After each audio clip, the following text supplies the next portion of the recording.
दोस्तों नमस्कार, मैं रजनीश कुमार पीवीआर एक्वाकल्चर से। कैसी है मेरी पीवीआर एक्वा फैमिली? आप सब स्वस्थ और मस्त है।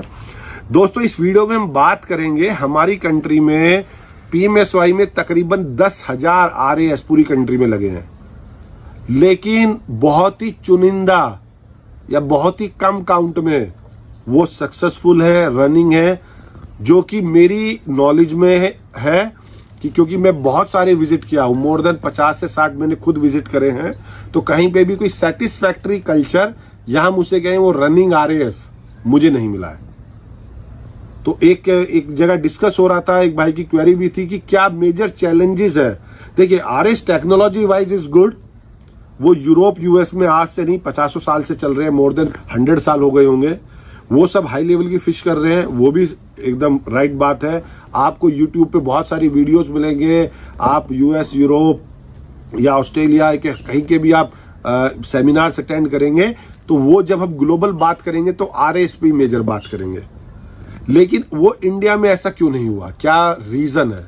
तो जो मेरी अंडरस्टैंडिंग रही, मैं इन पे मोर देन 50 फार्म से विजिट करा तो मैंने 3 चीजें फाइंड की, वो मैं आपको इस वीडियो में शेयर कर रहा हूं। सबसे पहला एक मेजर रीजन रहा उनका डिजाइन।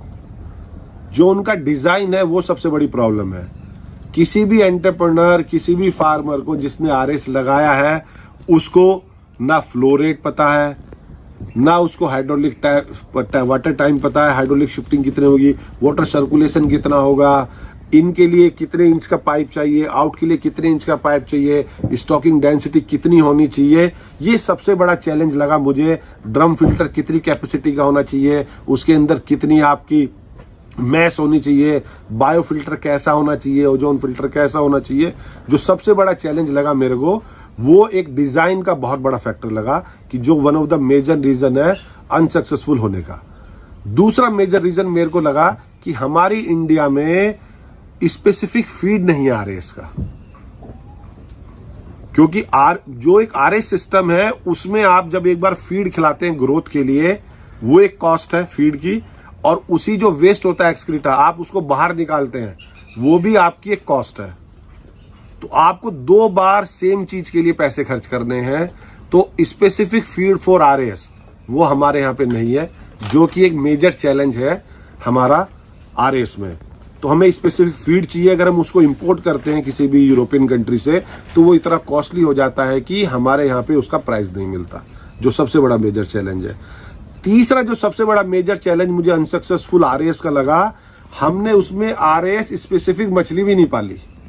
हम उसमें पाल रहे हैं 100 रुपए 150 रुपए किलो की मछली, जो उसका कुछ प्रॉफिट होना है वो तो आपका इलेक्ट्रिसिटी में ही चला जाना है। हमें उसमें पालनी चाहिए सिंगी, देसी मांगूर, मरल, पापदा, हाई वैल्यू फिशेस, सी बास।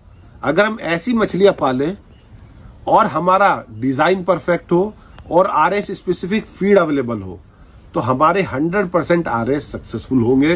तो ये मैंने 3 कंपोनेंट अपनी फाइंडिंग से मैंने कलेक्ट किए और अपने भाइयों को शेयर किए कि ये 3 मेजर रीजंस मुझे लगे कि जिसके कारण इंडिया में आरएएस सक्सेस नहीं हो पाया। तो अभी बहुत सारी टीम है, मैं बहुत सारे आईसीआर साइंटिस्ट के साथ कनेक्ट हूं, हम एक बहुत अच्छे प्रोजेक्ट पे काम कर रहे हैं रिवाड़ी में। एक मेरा फ्रेंड है, उसका आरएएस है, और हमारा टारगेट है कि हम उसको सक्सेसफुल करें, वाटर पूरा क्लीन दिखे हमें। और जो इंडिया में मेरे को एक आरएएस, जिसको मैं आरएएस कह सकते हैं, जो मिला, वो हमारा डीसीएफआर में है, जो आईसीआर का इंस्टीट्यूट है भीमताल में। तो जिस किसान भाई को जाना वो वहां पे जाए, उसको विजिट करे और उसको देखे वहां पे कि वो कैसे उसमें रेनबो ट्राउट कर रहे हैं। बने रहे अपने पीवीआर एक्वा यूट्यूब चैनल पर और जानते रहे फिश फार्मिंग से रिलेटेड बातें। धन्यवाद।